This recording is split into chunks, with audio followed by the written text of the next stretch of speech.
ओम सर्वतंत्रस्वरूपाय सर्वतंत्रस्वरूपिणी सर्वाशाय समस्ताय शिवाय गुरुवे नमः। जब से हम ग्रुप स्टार्ट किया था तब से लेके काफ़ी आयुर्वेद डॉक्टर्स को कैंसर का ट्रीटमेंट के बारे में या कैंसर को आयुर्वेद का नज़र से हम उसको कैसे देखे जाएंगे, उसको कैसे ट्रीटमेंट करेंगे, इसका जुड़े हुए काफ़ी डाउट्स या कैंसर जैसे एक बीमारी को ठीक करने का एक इच्छा, एक भूख अंदर कई डॉक्टर्स को देखा है हमारे ग्रुप में भी और बाहर अलग अलग जगह पे।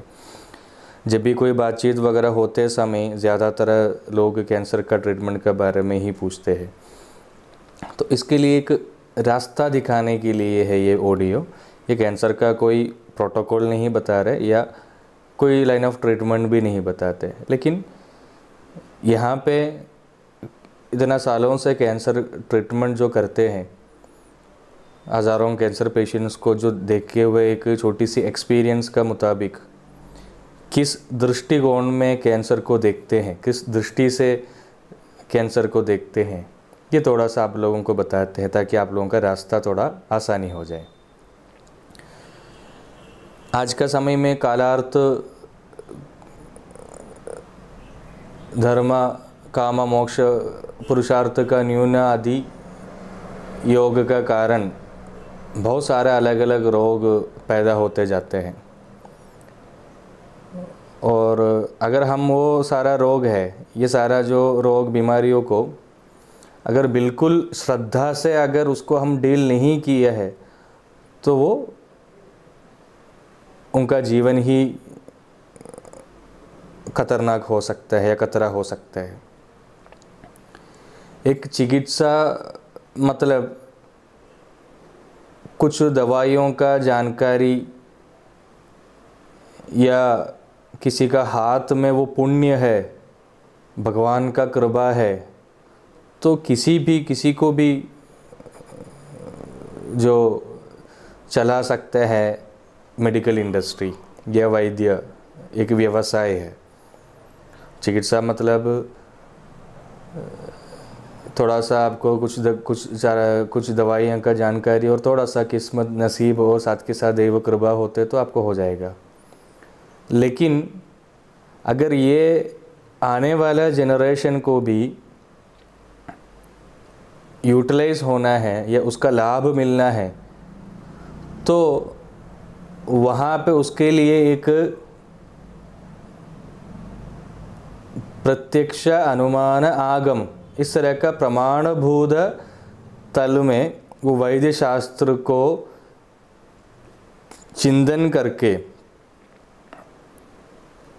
या उस द्वारा आप सोचेंगे तो प्रत्यक्ष में कुछ रोगी को ठीक होने से या कोई कुछ दवाई दे के अगर वो दवाई से वो ट्रीटमेंट सक्सेस होने से वो दूसरा एक डॉक्टर को या दूसरा एक वैद्य को या दूसरा एक जनरेशन को या उनका ही कोई परंपरा को ऐसा करके सक्सेस कर पाएंगे, ये ज़रूरी नहीं है।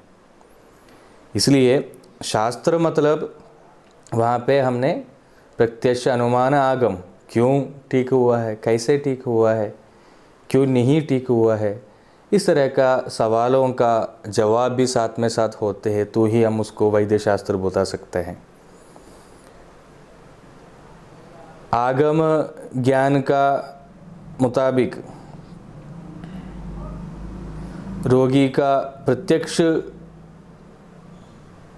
में जो दिखने वाला चीज़ों से अनुमान बना के उसको तीनों समग्रता से अगर उपयोग करेंगे या इसको उपयोग करने लायक उसका निदान संप्राप्ति ये सब उसके साथ संग्रह करके एक जनरेशन को अगर आप हैंड ओवर कर पाएंगे तो ही उसको हम वैद्य शास्त्र बता सकते हैं।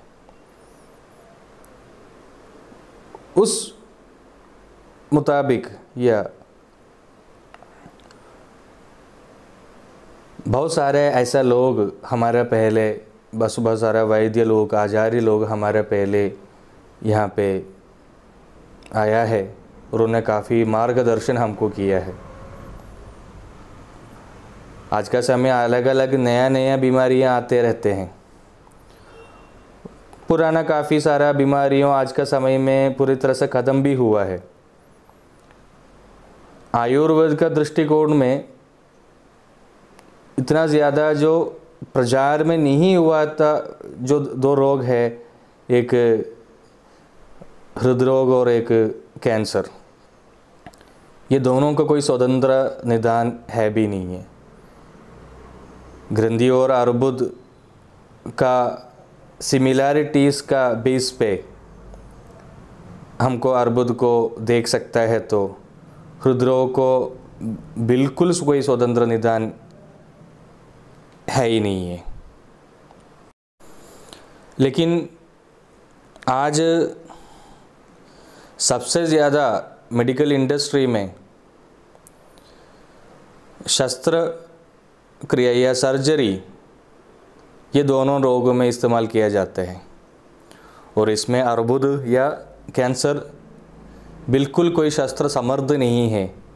लेकिन सबसे ज़्यादा शस्त्र कैंसर में किया जाता है। ग्रंथि शस्त्र समर्थ है, जैसे हमने पहले भी बताया था। ये हमारा प्राचीन आचार्य लोगों का कहना ये था। उस कैलकुलेशन का खिलाफ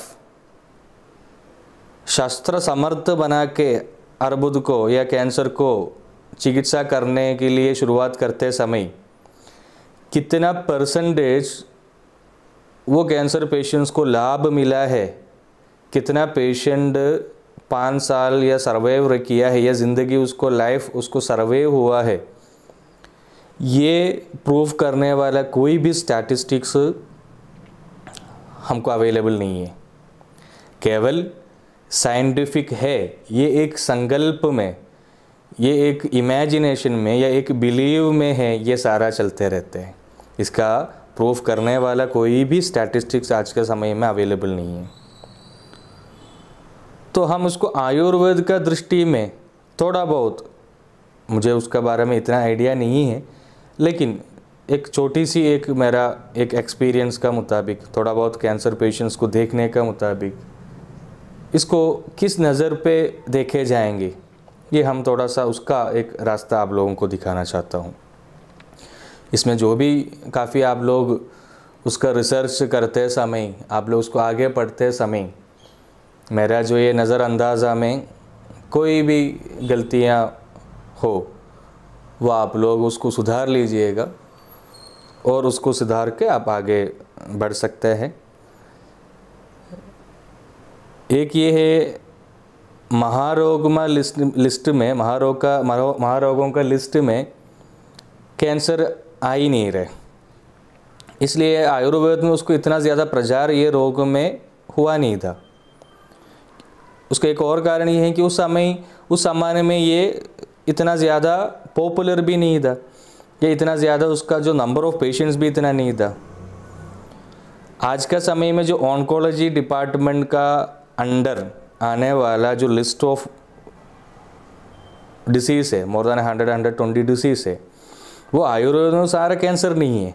वो ऑन्कोलॉजी डिपार्टमेंट का अंदर आने वाला काफ़ी जो डिसीज़ है, आयुर्वेद में उसका डिफरेंट टर्म्स में है, जैसे कि उदरम, यकृत, प्लीहा, महोदर या कृमिज, ये इस तरह का जो जितना भी होते हैं वो सारा आज के समय में ऑन्कोलॉजी डिपार्टमेंट के अंदर है। अपची, खंडरोहिणी, गलगंडम, इस तरह का आयुर्वेद में जो अलग अलग नाम पे पहचानने वाला सारा ऑन्कोलॉजी डिपार्टमेंट का अंडर आते हैं। विद्रदी, ग्रंथि, तो ये सबको मिला के केवल एक टर्म देने से, कैंसर या इस तरह का टर्म देने से, या मॉडर्न इन्वेस्टिगेशंस कंप्लीट होके आने के वजह से हम आयुर्वेद वैद्य लोग खुद उसको बोलते हैं इसके लिए कोई चिकित्सा नहीं है। इस तरह का करके पेशेंट्स को हम जवाब देते हैं।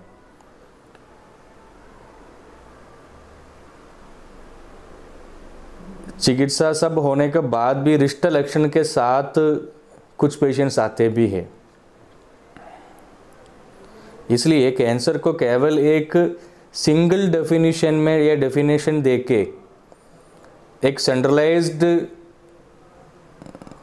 करके जो मॉडर्न साइंस जा रहे, ये रोगी के लिए भी डॉक्टर्स के लिए भी काफ़ी मुश्किल होते हैं।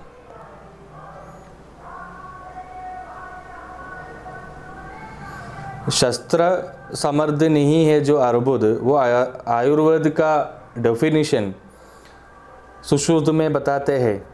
गात्र प्रदेशे कुचिदेव दोषा सम्मूर्छिताः मांसम अधिप्रदूष्यः वृत्तं स्थिरं मंदरुजं महांदम अनल्पमूलं चिरवृत्त्यभागमं कुर्वन्ति मांसोच्छायम् अत्यागादं तदर्बुदं शस्त्र विदो वदन्ति। सुश्रुत में आप निदान में दिखेंगे, आपको मिलेगा जो इसमें बताता है अनल्पमूल, मतलब ये अनल्पमूल के कारण ही ये शस्त्र समर्थ नहीं है, क्योंकि उसको अलग अलग जगह पे उसका जो जड़ है वो अलग अलग जगह पे फैले हुए होते हैं, और वो जड़ को जो रोग है वो रोग को पूरा जड़ के साथ निकालने के लिए शस्त्र के पॉसिबल नहीं है। इसलिए इसको क्लिनिकल ही आपको उसको ट्रीट करना होगा। अर्बुद और ग्रंथि का मेन डिफरेंस भी यही है। ग्रंथि को हम शस्त्र समृद्ध से उसको निकाल सकते हैं। दुरार्बुद और अत्यर्बुद, इस तरह का दो अर्बुद भी बताते हैं। उसमें एक बार चिकित्सा करके वापस दोबारा आया तो वो असाध्य बताता है सुश्रुत ने, या सेकेंडरी जो कैंसर जैसा हम बोलते हैं। और दोबारा जब आते समय उसका जड़ दूसरे का अनुबंध, अलग अलग जड़ वहाँ पे फैलते हुए होते हैं, इसलिए वहाँ पे उसको चिकित्सा करके उसको शास्त्र समर्थ भी नहीं कर सकते ग्रंथि होते हुए भी। तो और सिर्फ वो नहीं है, पुराना समय में जो टूल्स सर्जरी के लिए हमारा आचार्य लोग इस्तेमाल किया था, या उतना जो श्रद्धा जो हमारा आचार्य लोग जो शस्त्र कर्म के लिए रखा था वो, या वहाँ का जो उस तरह का जो उपयोग करने वाला टूल्स, ये सब में आज का समय में और उस समय बहुत ज़्यादा अंदर और डिफरेंस आया हुआ है। आज का समय में इस्तेमाल करने वाला जितना भी जो एक ऑपरेशन थिएटर में इस तरह करने वाला सर्जिकल ग्लव से लेके सीजर्स, किसी भी प्रकार का टूल्स हो, वो सारा सेल्स के साथ रिएक्ट करना, प्रवर्तन करने वाला उपकरण है। साथ के साथ जो मेडिसिन्स देते हैं वो भी ह्यूमन बॉडी को बहुत ज़्यादा रिएक्ट करने वाला मेडिसिन्स भी यूज़ करते हैं। ये कारण भी ग्रंथि को अर्बुद में कन्वर्ट करने के लिए काफ़ी है। ये भी यहाँ पे एक चैलेंज होते हैं। फिर दूसरा एक रक्त अर्बुद है। रक्त अर्बुद मतलब हम उसको सुनते समय ऐसा लगता है ब्लड कैंसर है, लेकिन रक्त अर्बुद आयुर्वेद के मुताबिक रक्त अर्बुद मतलब ब्लड कैंसर नहीं है। वो 6 तरह का अर्बुद में एक है रक्त अर्बुद। 9 तरह का ग्रंथि और 6 तरह का अर्बुद बताते समय उसमें एक रक्त अर्बुद है। रक्त धातुविल या रक्त धातु में जो दोष ज़्यादा होते समय रक्त अर्बुद होते हैं, अस्थि धातु में होते समय अस्थि अर्बुदम होते हैं। इस तरह का आप देखे जाएंगे तो रक्त अर्बुद ब्लड कैंसर मतलब पांडु का या पांडुदा का एक डिफरेंट फॉर्म है। एक्चुअली ब्लड कैंसर अर्बुद के हिसाब से नहीं है। अलग अलग तरह का पांडुदा का बारे में आयुर्वेद में बताते हैं, अलग अलग पुराण वेदों में भी इसका कुछ कुछ रेफरेंस बताते हैं। एक पांडुदा के बारे में जैसा मस्तिष्क रक्तस्रावम, एक मस्तिष्क रक्तस्राव बनाने वाला पांडुता का बारे में पुराण में बताते हैं, उसका बारे में कुछ चर्चा भी होते हैं। मेरे हिसाब से उसका मेडिसिन्स भी वहाँ पे बताया गया है, और बताते भी कभी भी उस एक विशेष पांडु अगर किसी को हुआ है तो वो कोई लैंगिक चिंता या लैंगिक क्रिया करने से या उनका शरीर को ज़्यादा इस तरह का सोच विचार होने से उनको तुरंत मस्तिष्क रक्तस्राव होगा और वो मृत्यु में उसको ले जाएंगे। इस तरह के एक कैरेक्टर भी पुराण में बताते हैं, उसका नाम ही पांडु है। और ये कहानी वगैरह आप देखते समय आज का समय जो MLM2 का जो मॉडर्न में बताते हुआ सिम्टम्स और जो उसका बताते समय, ये दोनों बहुत ज़्यादा कोरिलेशन होते हैं, क्योंकि MLM2 में भी डिटेक्ट होने के बाद बहुत जल्दी मृत्यु हो जाते हैं।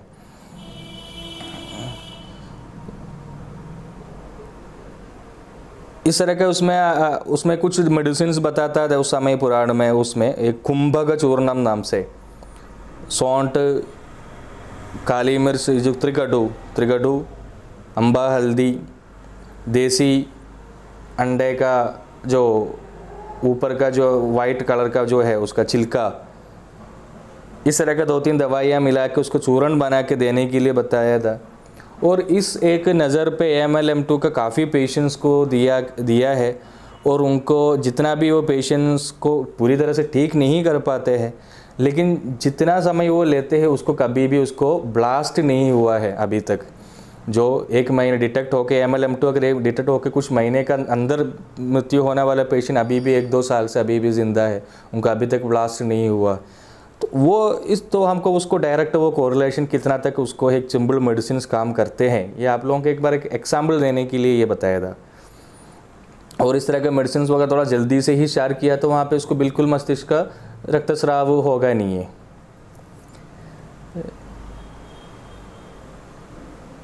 कैंसर का मॉडर्न साइंस का मुताबिक उन्होंने कहाँ तक गया है ये भी हम थोड़ा सा उसका देखेंगे। कैंसर जब डिटेक्ट हुआ उस समय में बहुत आसानी से उसको डिटेक्ट करते थे। यूरिन में एपिथेलियम सेल्स का क्वांटिटी देख के पहले समय में डिटेक्ट कर रहे थे मॉडर्न साइंस में। आज भी मेरे हिसाब से यही एक आसानी तरीका है,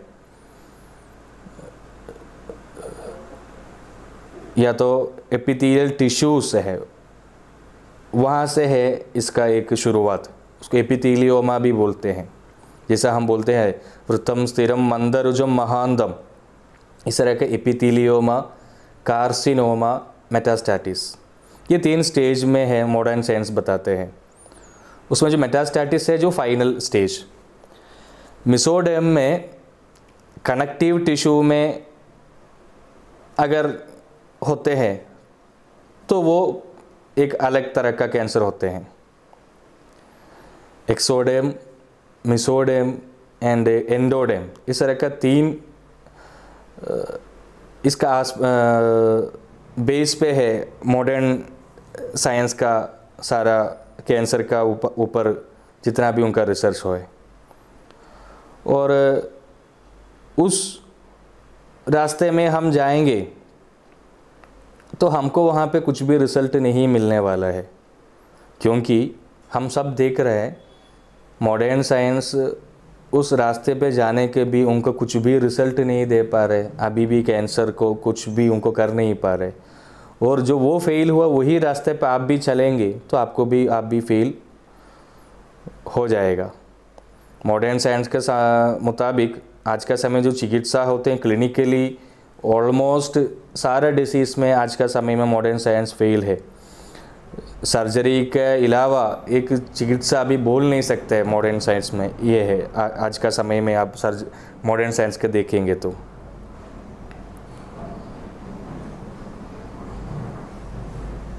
पहले समय में सर्जरी के कारण एक महान का मृत्यु होने के कारण राजा सर्जरी को बैन किया और सर्जरी के लिए बहुत ज़्यादा रेगुलेशंस लेके आया, तो बहुत ज़्यादा रिसर्च के बाद शस्त्र समृद्ध रोग को लिए भी उस समय का आचार्य लोग औषध इन्वेंट किया है।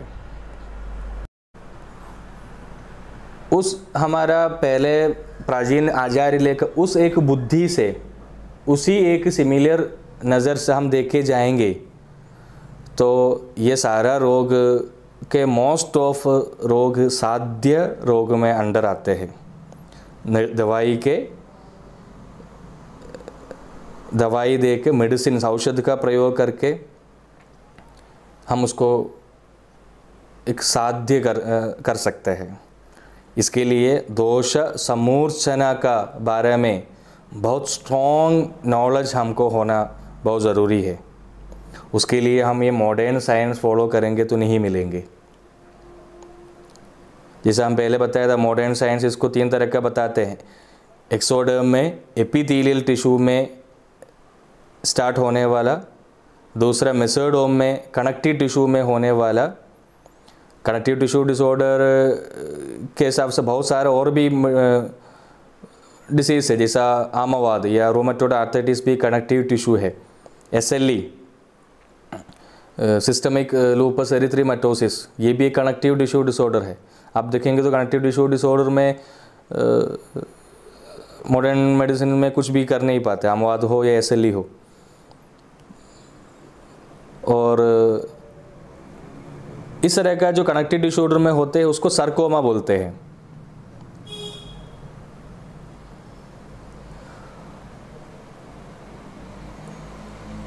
फिर उसके बाद वो एक्सोडर्म, मेसोडर्म, एंडोडर्म तीनों जगह पे अगर कैंसर होते हैं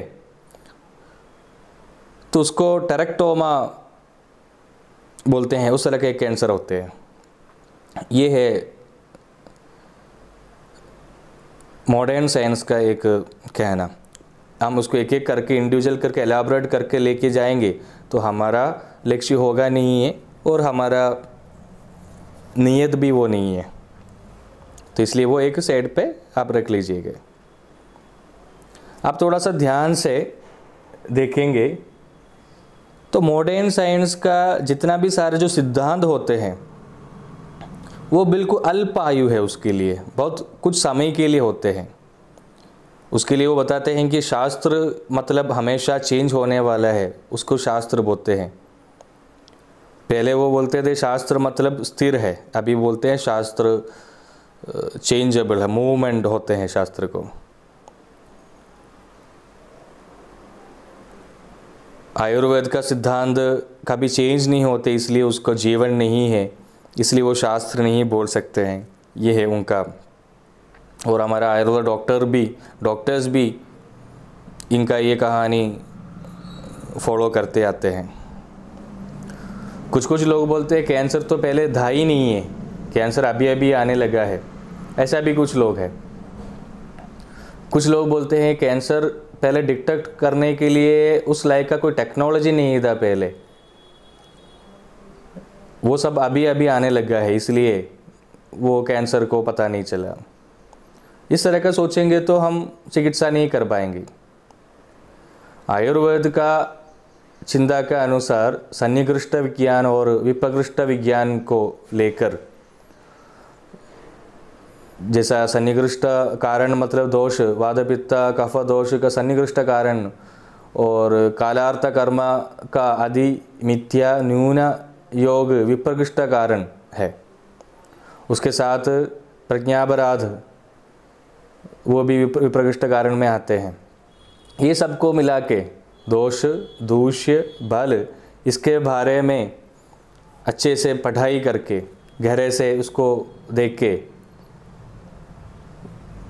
उसी मुताबिक आप उसको चिकित्सा करेंगे तो ये कैंसर हमारा हाथ में आएंगे, वो आपको बिल्कुल बिना शंका से बोल सकते हैं। इसलिए आपको मॉडर्न साइंस का एक कंट्रीब्यूशन है कैंसर, ऐसा भी बोल सकते हैं। क्योंकि होम्योपैथी या आयुर्वेद कोई भी रोग एकदम से ठीक करने के लिए बताते नहीं, और होमियो बिल्कुल नहीं बताते, और आयुर्वेद भी नहीं बताते। आज के समय में किसी भी प्रकार का रोग है, एकदम से उसका स्टार्टिंग आरंभ दशा में ही उसको जड़ से ख़त्म करने का कोशिश करते हैं एंटीबायोटिक्स दे के, किसी भी प्रकार का। जैसा बच्चों का आरोग्य कल्पद्रुम वगैरह जो करप्पन वगैरह बताते हैं, छोटी सा एक्सिमा टाइप बताते हैं, ये सब आरोग्य कल्पद्रुम वगैरह देखेंगे तो उसको एकदम से ठीक नहीं करते, उसको जितना सारा उसको पस फॉर्मेशन जाने वो सारे जाने देते हैं, फिर उसको ठीक करते हैं। और आप उसको एकदम से एंटीबायोटिक लेके कुछ और देके उसको एकदम से सप्रेस करते हैं, उसको ठीक करते हैं समय, इस तरह का प्रॉब्लम बाद में जाके मल्टीपल माइलोमा इस तरह का उसमें कन्वर्ट होते हैं, अगर आप उसको सूक्ष्म अगर आप उसको ऑब्जर्व करते हैं तो। और जब मल्टीपल माइलोमा इस तरह का प्रॉब्लम के लिए आप ठीक करते हैं, जो एक्सपीरियंस्ड एक वैद्य ठीक करते समय, जो बचपन में उसको जो एक्सिमा, जो उस एक्सिमा नहीं करप्पन बोलते हैं उसको, वो हुआ, वहाँ वापस फिर व्रण स्टार्ट होने की, जहाँ पहले उसको जो बचपन में हुआ था वहाँ पर वापस करते समय आप ऐसा भी एक्सपीरियंस होते हैं।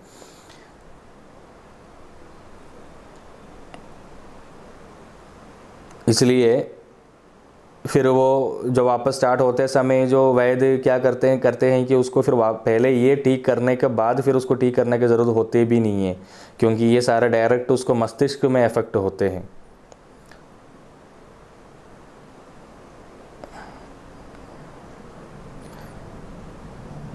इसलिए इस तरह का जो दवाई उसको उसको जो दोष है वो बाहर निकालने के लिए सोच समझ कर दवाई देते समय वापस व्रण आ जाते हैं और उसका पूरा दोष निकल भी जाते हैं। ये सब करने के लिए पेशेंट का क्षमा, धैर्य, आपका प्रति, आयुर्वेद का प्रति उनका बिलीव, और ये सब क्या क्या होने वाला है पेशेंट को प्रेडिक्ट करना, ये सब भी ज़रूरी है। ऐसा पेशेंट्स को भी आज के समय में बहुत कम मिलते हैं।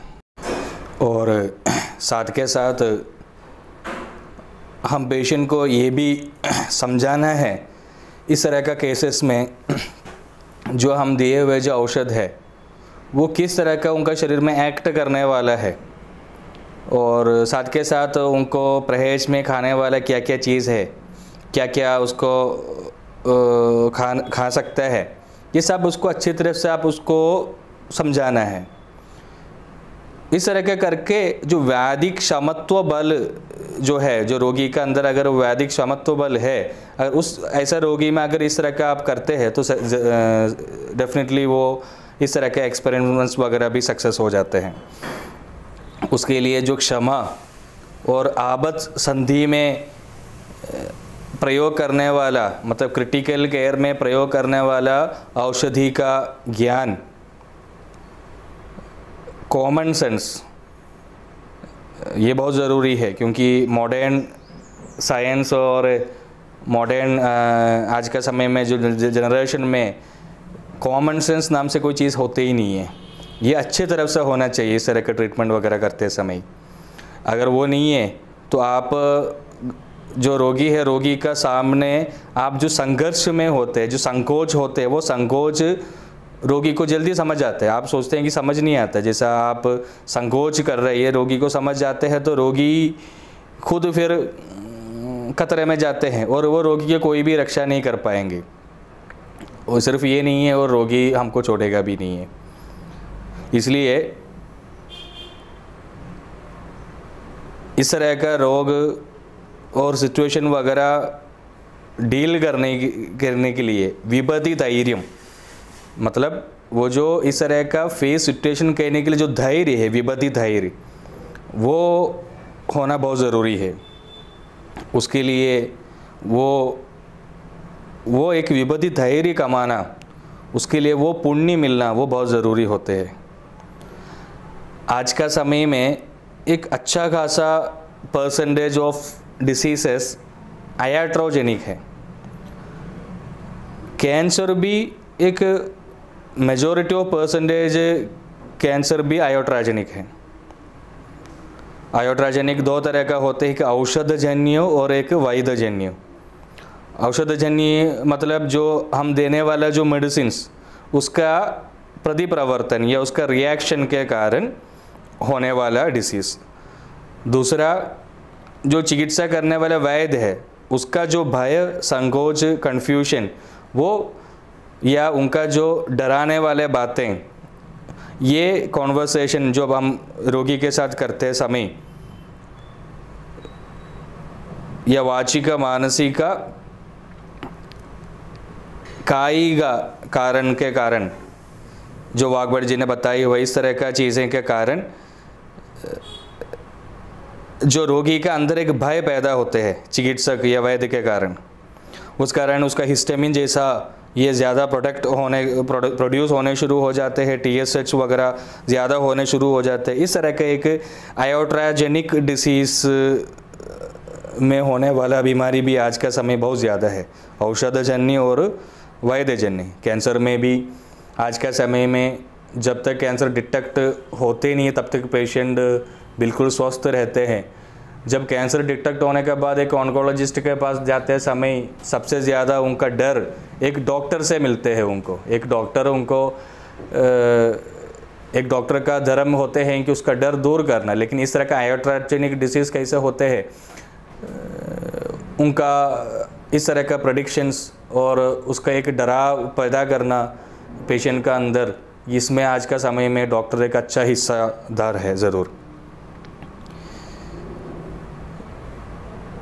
मॉडर्न साइंस अलग अलग ब्रांचेस में उसको अलग अलग तरीके से उसको देखने के लिए कोशिश किया है। सबसे लास्ट उन्होंने बताया है कि कैंसर एक मोस्ट ऑफ ऑल जो द्रव्य होते हैं हमारा धरती पे, वो सारा कैंसरोजेनिक है, कार्सिनोजन है। ये लास्ट उन्होंने इन्वेंट किया है। उसके बाद फिर उन्होंने वो सिद्धांत को विड्रॉ भी किया है, वो अलग बात है, लेकिन लास्ट उन्होंने ये बताया था। और उस समय बताया था कि जो इवन जो बीज और अंड, जो पिता का बीज तक कार्सिनोजन है, ये एक लास्ट उनका था। उसके बाद उन्होंने वो सिद्धांत चेंज भी किया है। WHO का देखेंगे तो 2002 से लेके आप देखेंगे तो कैंसर के हिसाब से उन्होंने कितना अलग अलग टाइप उन्होंने उसका डेफिनेशन देने की सोचा था या कोशिश किया था। 5 या 10 साल का अंदर वो पॉलिसी या वो सिद्धांत एक्सपायर हो जाते हैं, फिर दूसरा आते हैं। एस्बेस्टोस, पॉलीथीन, PVC, चाय, कॉफ़ी, कार्बन, जो ज़्यादा जो जले हुए खाना, इस तरह का लास्ट जो पुरुष बीज और स्त्री का अंड तक कार्सिनोजन या कैंसरोजेनिक बताया था। और इसका बिना, ये सारा चीज़ें के बिना हमको जी भी नहीं सकते। और इस तरह का कार्सिनोजेनिक आइटम्स आपका जेनेटिक में, जीन में चेंज हो करके कैंसर बनाते हैं। ये है मॉडर्न साइंस का लास्ट उसका बताया था। और हम उसको किस तरह से ले सकते हैं कि निदान में ज़्यादा ठंडे हुए खाना, स्ट्रीट वॉकिंग, आदि मई धुना, रूक्ष और विदाही अन्न का उपयोग, ये सब आपका शरीर में आते समय अलग अलग तरह का ग्रंथि को बना देते हैं। ये हमारा प्राचीन संकल्प है, यही है हमको इसमें एक्सेप्ट करने वाला। और ये आप रोगी को थोड़ा सा इन्वेस्टिगेट करेंगे, रोगी के साथ इन्वेस्टिगेट करेंगे तो आपको वो पता भी चलेगा ये निदान में है कि नहीं।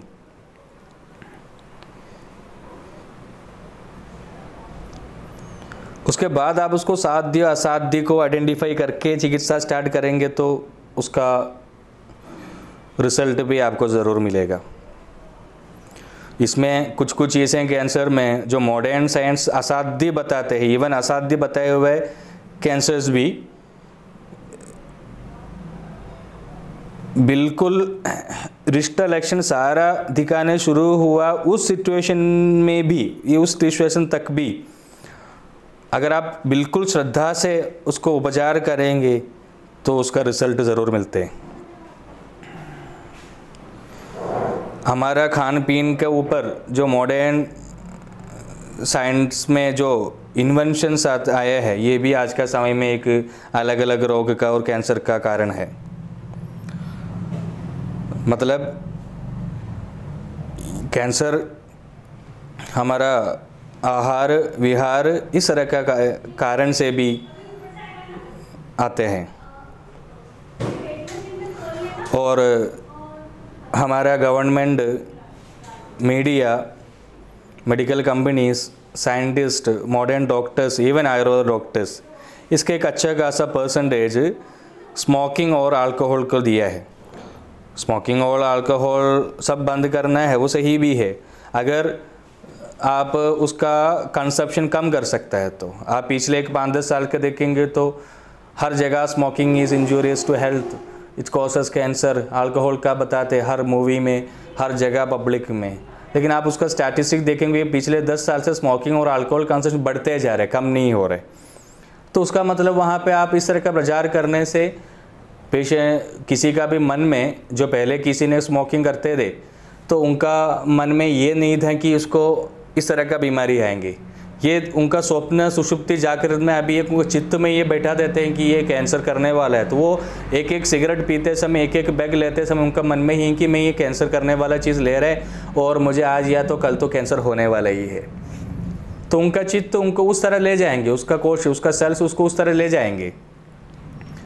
साथ के साथ केवल स्मोकिंग और अल्कोहल है, बाकी ये सारा कारण नहीं है, इसको ज़्यादा इम्पोर्टेंट है।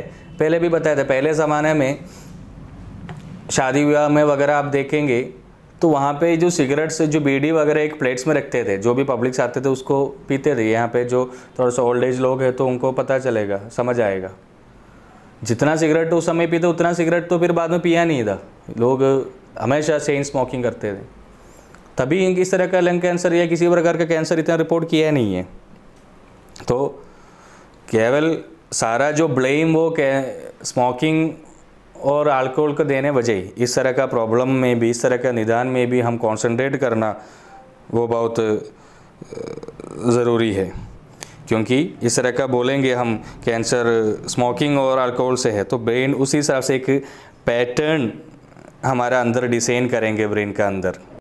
उसके बाद जितना भी स्मोक करते हैं, जितना भी बैग लेते हैं, वो ब्रेन अपने आप उसको एक कैंसर समझ के उसको लेते हैं और वो बहुत ज़्यादा डेंजरस है। ये पीने से या अल्कोहल पीने से या स्मोकिंग करने से भी ज़्यादा डेंजरस है। और इस तरह का आज तक मेरे हिसाब से कोई मॉडर्न साइंस सोचा भी नहीं है इस तरह के इसका एक प्रॉब्लम।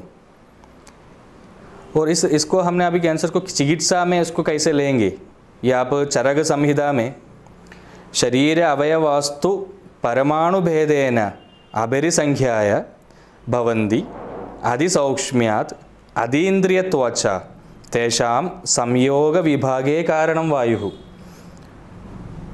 ये एक श्लोक आप पढ़ेंगे चरक में, इसका बेस में बातें हैं जो कोश में स्थित हुए जो प्राणन, उसका संचरण में जो होने वाले चेंजेस, जो संचरण पद में जो होने वाला चेंजेस, या कोश का बायोक्लॉक में, कोश का बायोक्लॉक में कोश को जरा मतलब एजिंग होते हैं, प्राय भेद होते हैं अंदर से। मेरा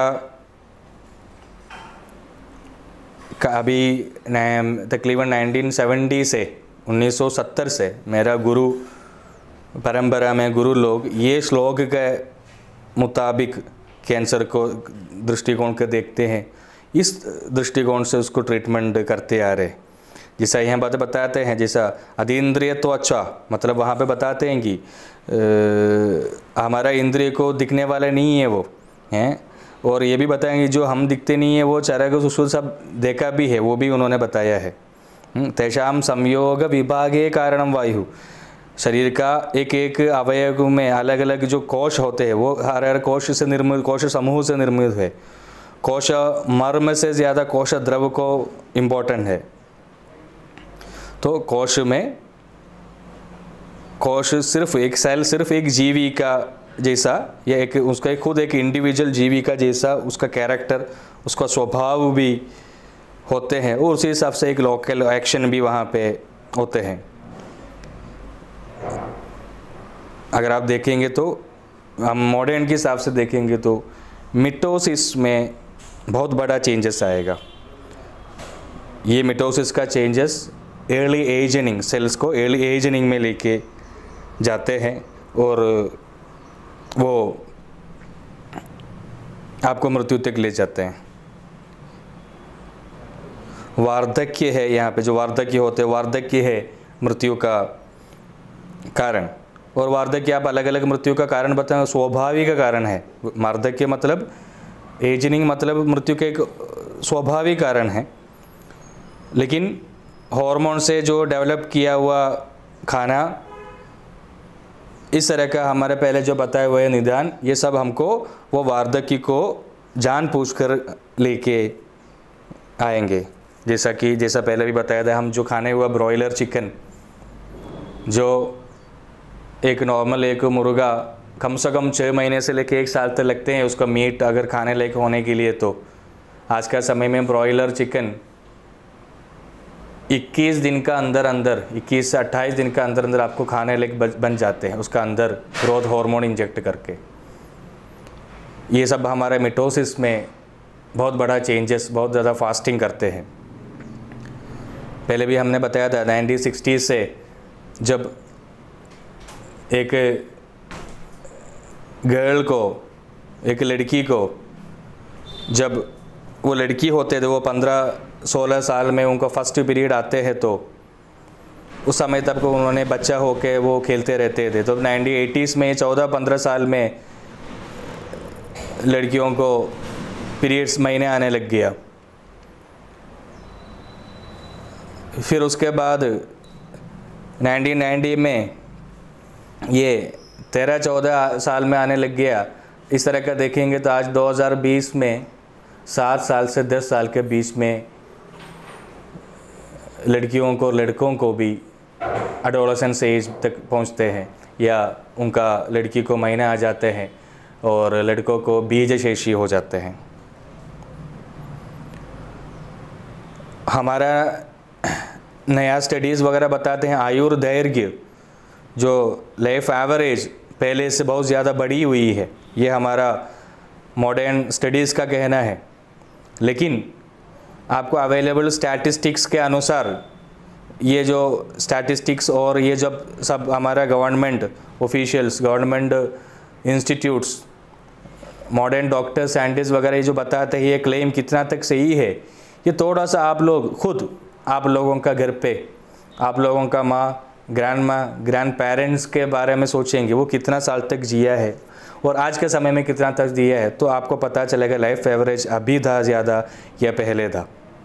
तो ये स्टैटिस्टिक वगैरह गलत बोल रहे हैं या सही बोल रहे हैं, वो आप लोगों को देख के पता चलेगा। आयुर्वेद का मुताबिक आयुर्दैर्घ्य मतलब एक लड़का या लड़की, जो लड़की हो जाती है, लड़की होता है, उसका 6 गुना है उसका आयु।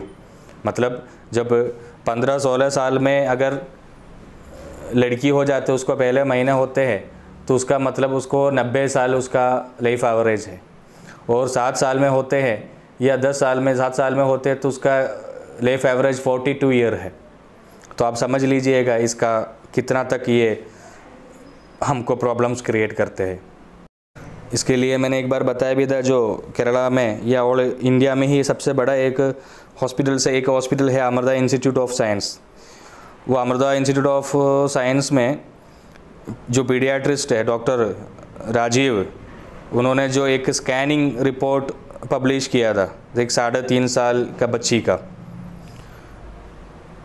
वो स्कैनिंग में वो बच्ची को एक 14 साल का एक लड़की को जितना एक यूट्रस और ओवरी का ग्रोथ होगा उतना उसका 3.5 साल में है। मतलब she is a big girl. ये वर्ड ऐसे ही वो रिपोर्ट्स में भी ऐसे ही दिया हुआ है।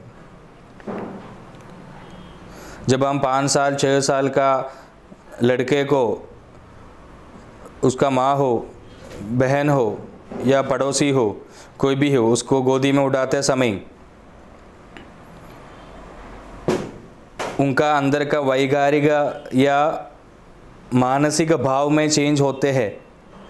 और इस तरह का लड़का, बच्चे जो 5-6 साल का या 7 साल का, वो फिर एक साइकियाट्रिस्ट का पास उसको लेके जाना पड़ते हैं।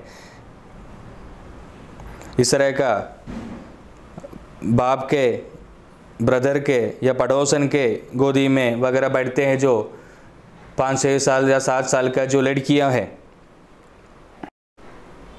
उनके साथ जो बातचीत वगैरह करते हैं, उसको खेलते हैं उसके साथ, वो लड़कियों का वो उसका भी अंदर इस तरह के एक मानसिक भाव में चेंज हो जाते हैं और वो भी साइकियाट्रिस्ट के पास आते हैं। और आजकल ऐसा केसेस बहुत ज़्यादा है क्योंकि उनका बायो क्लॉक में वो ऑलरेडी उनका एज्ड हुआ है।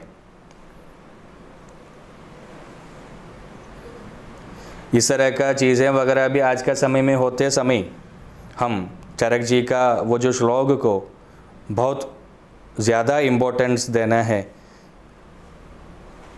इस तरह का देखे समय आपका सेल्स का एजिंग है, एक तरह से देखे जाएंगे कैंसर।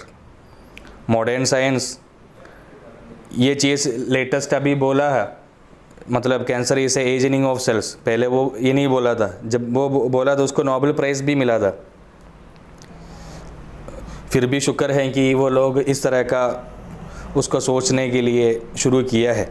पता नहीं अभी कितना साल तक वो ये फिर सोच उसका बदलेगा, लेकिन हमारे लिए हमको वो सोच विचारधारा से वो रास्ते से जाने के लिए हमारे पास बहुत ज़्यादा प्रूफ हमारा आचार्य लोग ने दिया हुआ है। तो कैंसर के लिए इस तरह का अलग अलग नज़र पे देख के हम ट्रीटमेंट करना पड़ते हैं। इस तरह का इसके लिए रसायन चिकित्सा है तो दूसरे के लिए दूसरा चिकित्सा।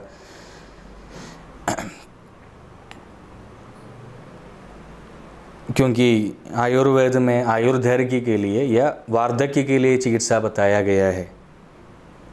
ये जीरियाट्रिक डिपार्टमेंट वगैरह अभी आया है, तो हमारा आयुर्वेद में रसायन और वाजीकरण वगैरह हज़ारों साल पहले से ही है। ग्रंथि अर्बुद जैसा कोश का वार्धक्य हम कैसे उसको चिकित्सा कर पाएंगे, ये सब हम सुश्रुत का जो श्लोक हमने सुनाया था।